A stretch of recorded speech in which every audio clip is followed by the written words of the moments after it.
Bonjour à toi, aujourd'hui on va tout simplement regarder en vidéo euh, un trade que j'ai pris. C'est un trade que beaucoup de personnes risquent de se tromper sur certaines choses. Ici je te le détaille en vidéo. Donc on était sur un, un support hebdomadaire qui est en rouge, qui allait être franchi. Et le but, c'est de jouer la réintégration, hein, comme tu le sais bien. Donc ce matin, donc là, c'est une vidéo accélérée pour te montrer un petit peu, parce qu'autrement, ça dure une demi-heure, pour te montrer un petit peu comment tu dois être zen par rapport au marché et la façon dont moi je suis zen par rapport au marché. Et j'observe essentiellement beaucoup de choses. Et tu remarqueras que là, il y aura plein de gens qui seraient lancés à l'achat comme une bonne opportunité. Moi, je ne l'ai pas fait parce que je ne le sentais pas. Tout simplement, c'est vraiment beaucoup de feeling, le trading. Cette réintégration-là aurait très bien pu marcher. Je ne l'ai pas trouvée intéressante et j'ai laissé le trade, les cours passer. Alors c'est pas grave si on passe à côté de beaucoup de trades. L'essentiel étant de faire des trades gagnants, des trades qui ont un fort potentiel de gain.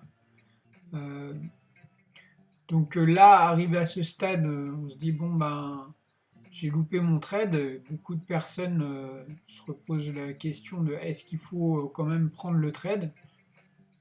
Là est la vraie question, à savoir qu'est-ce que je fais, hein. On est dans une zone où ça se calme. On a franchi le support en question. On a rebondi. Est-ce qu'on va aller en achat fort? Là, c'est la question que les gens se posent.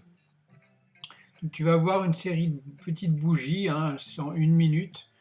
Là, il y a des petites bougies qui se construisent en une minute. Et à un moment donné, tu vas voir une toute petite bougie un petit peu plus haute que les autres.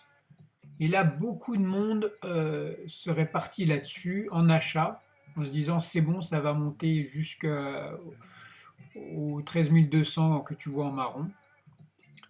Je vais te montrer, parce que là, donc, les bandes de Bollinger généralement se rétrécissent. Et là, ça commence à sortir, tu vois. Là, ça commence à sortir en achat.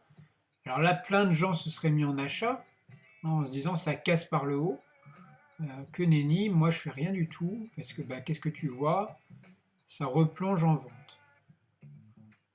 Il faut savoir vraiment rester humble par rapport à ça. Et à un moment donné, tu vas avoir une réflexion, voir le marché, tu vas te concentrer et tu vas avoir l'opportunité de trader. Et là, c'était mon cas. J'ai pris une position qui a été positive très rapidement, parce que je le sentais bien, et qui m'a fait un gain de 2 points et demi.